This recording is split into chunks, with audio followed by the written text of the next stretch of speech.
En esta capacitación hablaremos de primeros auxilios. Hola, buenas tardes.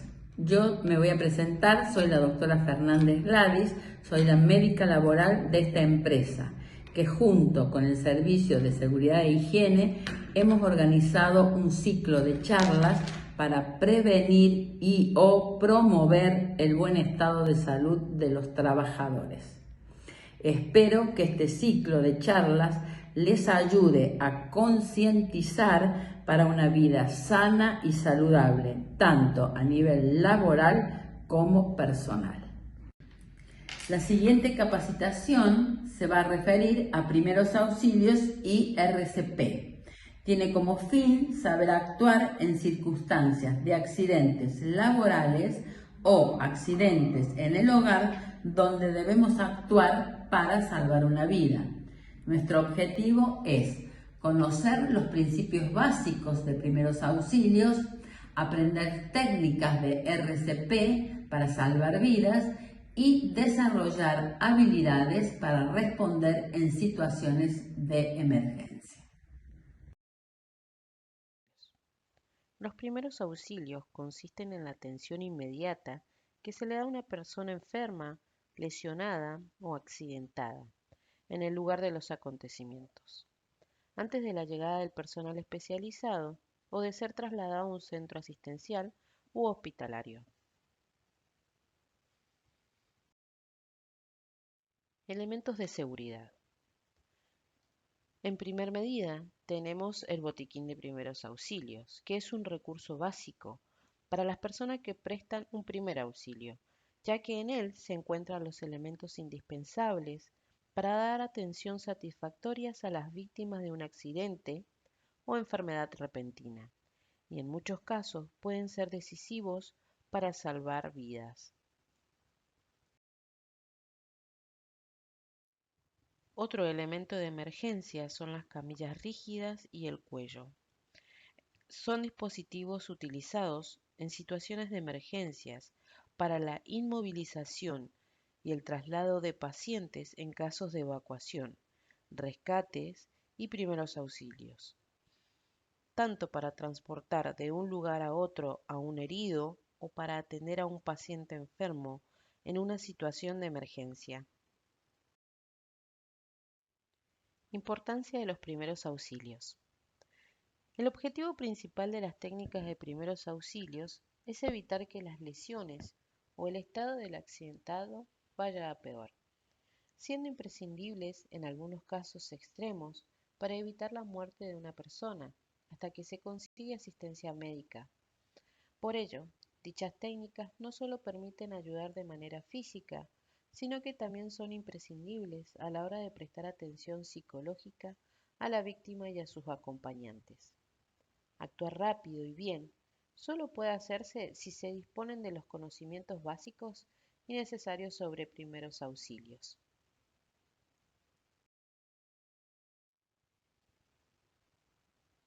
Cuando ocurre un accidente, se debe evaluar la emergencia, actuar de manera rápida y ordenada, dominar la situación, actuar con serenidad y con seguridad, tranquilizar al o los accidentados, usar el sentido común y obtener colaboración de otras personas. El saber qué hacer ante una emergencia nos permite salvar una vida, evitar el reagravamiento de una lesión, reducir el sufrimiento del accidentado y nos permite ponerlo en condiciones para recibir un tratamiento adecuado.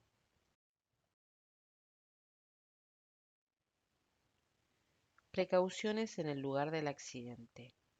Primero vamos a proteger, mirar bien el escenario y verificar que el accidentado y la persona que lo socorre está en un lugar seguro. En segundo lugar, vamos a dar aviso, llamar al 107, donde vamos a informar sobre el estado del accidentado, informar sobre el lugar exacto donde ocurrió el accidente y no vamos a colgar hasta que el operador lo indique. En último lugar, vamos a socorrer, ayudar a la víctima con los primeros auxilios y valorar si es necesario utilizar RCP. No vamos a mover, si es posible, al accidentado.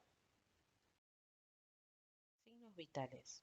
Ante un accidentado, es importante tomar su temperatura corporal, su pulso, su frecuencia respiratoria. Teniendo en cuenta los valores normales de frecuencia respiratoria, en un recién nacido es de 30 a 80 respiraciones por minuto. En un lactante menor es de 20 a 40 respiraciones por minuto. En un lactante mayor es de 20 a 30 respiraciones por minuto. En un niño de 2 a 4 años es de 20 a 30 respiraciones por minuto. En niños de 6 a 8 años de 20 a 25 respiraciones por minuto. Y en un adulto es de 15 a 20 respiraciones por minuto. Heridas. Las heridas son lesiones que rompen la piel u otros tejidos del cuerpo. Incluyen cortaduras, arañazos y picaduras en la piel. Suelen ocurrir como el resultado de un accidente. Las heridas menores no suelen ser serias, pero es importante limpiarlas bien para evitar la infección. Clasificación de las heridas. Estas pueden ser según el objeto o el mecanismo causante. Puede ser punzante. Es producida por un objeto punzante como un clavo. Por desgarro. Es producida por objetos con dientes en su parte cortante como una motosierra. Puede ser contusa. Es ocasionada por el impacto de un objeto como una piedra o un martillo. O por raspadura. Se la va a clasificar según su profundidad. Puede ser superficial, solo atraviesa la piel. Puede ser profunda, la herida atraviesa el tejido subcutáneo. Penetrante, penetra una cavidad como puede ser la boca, el abdomen, etc. O puede ser perforante, que es cuando atraviesa el cuerpo. Otra de su clasificación es según la cicatrización. Esta puede ser aguda. La herida es capaz de cerrar o sanar en el tiempo esperado. O crónica. No puede cerrar o sanar en el tiempo esperado, ya que la herida suele ser más profunda y la zona suele estar más inflamada.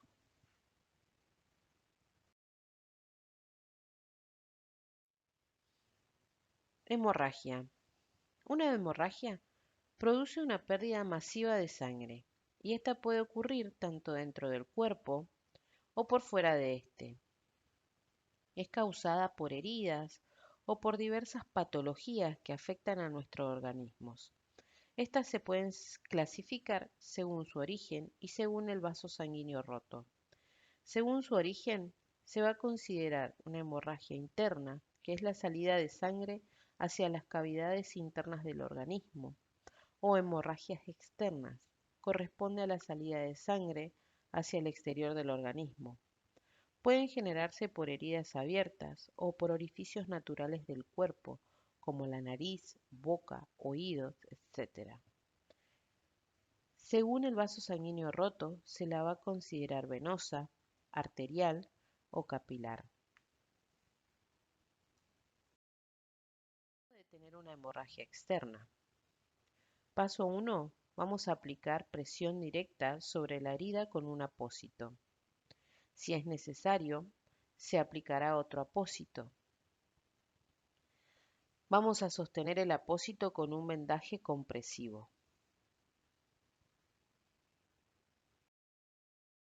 Paso 2.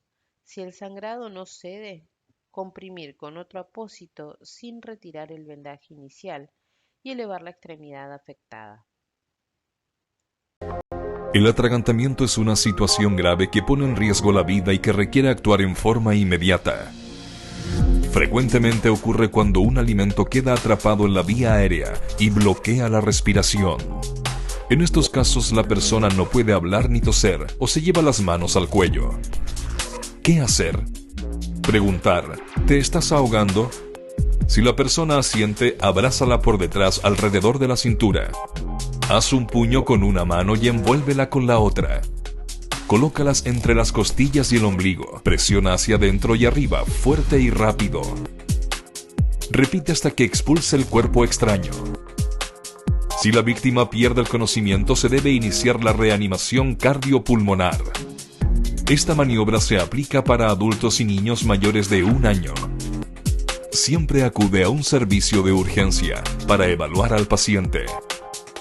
Las maniobras de Heimlich y RCP deben ser aprendidas en cursos prácticos con un instructor. Fracturas. Una fractura es la ruptura total o parcial de un hueso por diversas causas.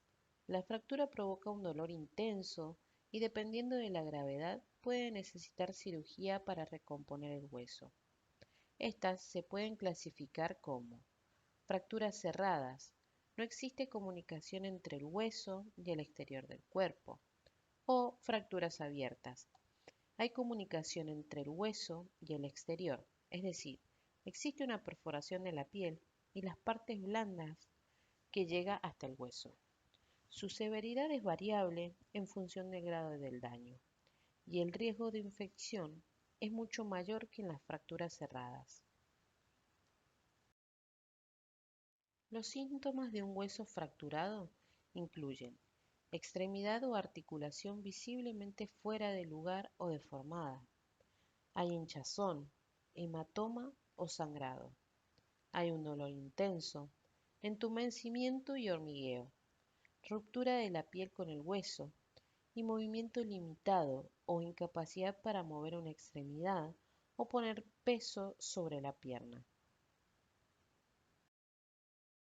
¿Cómo actuar en caso de emergencia de una fractura?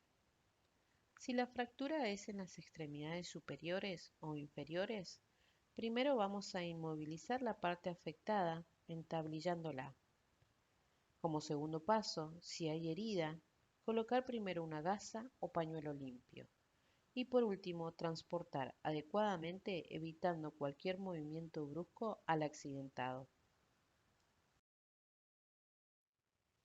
Si la fractura es en el cuello o columna vertebral, lo mejor es no realizar movimientos bruscos. Lo deben manipular al menos 4 personas y la tabla donde va a ser colocado el paciente debe ser lo más recta posible, sin relieves. Como primer paso, uno de los operadores debe dirigir la acción para girar al accidentado al mismo tiempo sin producir ningún tipo de movimiento. En segundo lugar, colocar sobre la tabla, asegurarlo, amarrarlo con correas o corbatas sin comprimir el cuerpo. Y como último paso, se lo debe trasladar al accidentado a un centro asistencial. Esguinces.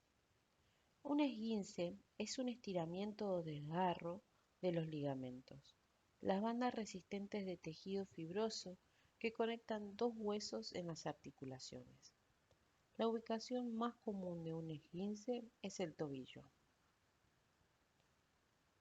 ¿Cuáles son las posibles causas de un esguince? Este se produce cuando se extiende demasiado o se desgarra un ligamento, mientras se tensa intensamente una articulación. Los esguinces se producen a menudo en las siguientes circunstancias. El tobillo. Caminar o hacer ejercicios en una superficie desnivelada y caer torpemente de un salto. La rodilla. Girar durante una actividad atlética. En la muñeca. Caer sobre una mano extendida. ¿Cuáles son los síntomas? Los signos y los síntomas varían, dependiendo de la gravedad de la lesión y pueden incluir los siguientes: dolor, hinchazón, hematomas, capacidad limitada para mover la articulación afectada, escuchar o sentir un pop en la articulación en el momento de la lesión. Primeros auxilios. Aplique hielo inmediatamente para reducir la inflamación. Envuelva el hielo en un pedazo de tela y no lo aplique directamente sobre la piel. Envuelva firmemente un vendaje alrededor de la zona afectada, pero no apretado, para limitar el movimiento. Use una férula o tablilla si es necesario. Mantenga elevada la articulación inflamada por encima del nivel del corazón, incluso mientras duerme. Descanse la articulación afectada por varios días. Evite poner peso sobre la articulación, ya que puede empeorar la lesión. Un cabestrillo para el brazo, muletas o un aparato ortopédico para la pierna pueden proteger la lesión.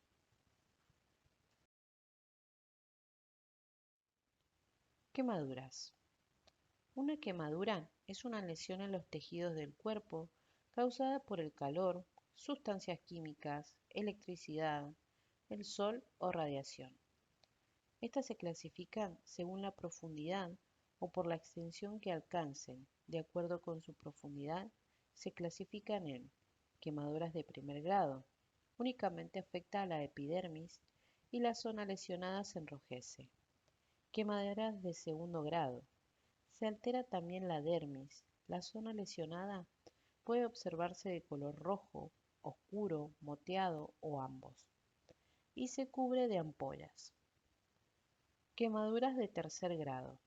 Es más profunda la zona, puede presentar color rojo y negro, áspero o blanquecino, seco porque el tejido está seco.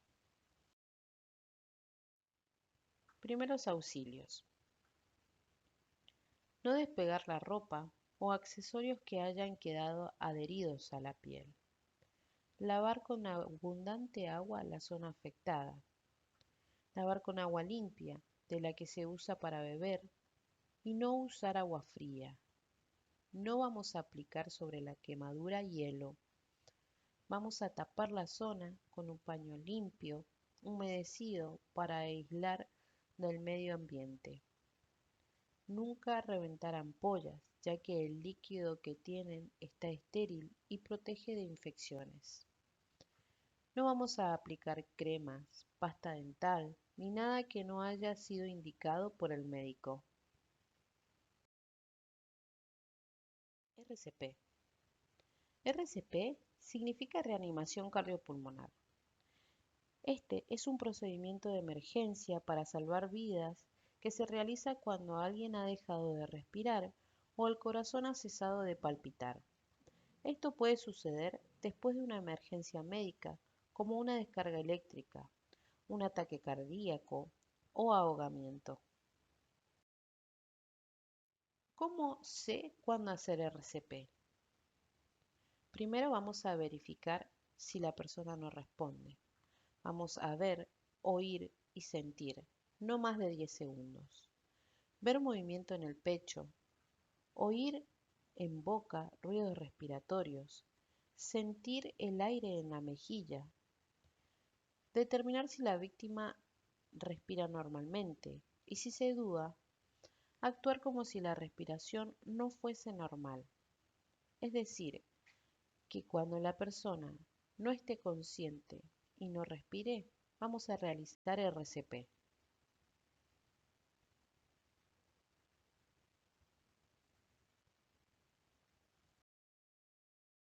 ¿Cómo realizar la maniobra de RCP? En primer medida, vamos a llamar a emergencias y después iniciaremos la maniobra de reanimación.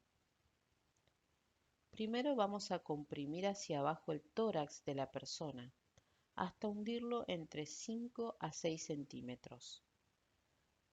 Mantener siempre los brazos extendidos. Apoyar el talón de una mano en el centro inferior del esternón y coloca el talón de la otra mano sobre la primera y entrelaza los dedos y ejercemos presión. La secuencia va a ser de 30 compresiones.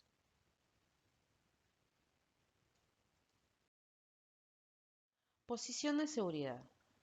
La posición lateral de seguridad o de recuperación se usa en caso de que el paciente se halle inconsciente con presencia de respiración y pulso. Esta posición previene el atragantamiento y la aspiración de vómitos. En primer paso, con la persona boca arriba, totalmente estirada, colocarse de rodillas junto a un costado. Estirar hacia arriba el brazo más cercano a vos o colocarlo doblado a 90 grados con la palma de la mano hacia arriba. Colocarle el otro brazo sobre su pecho con su mano en la mejilla. Agarrar del hombro y de la rodilla más alejada y tracciona hacia vos hasta apoyar su rodilla en el suelo. Colocar su mano bajo la cabeza y realiza una pequeña hiperextensión del cuello para asegurarse de que las vías aéreas quedan abiertas.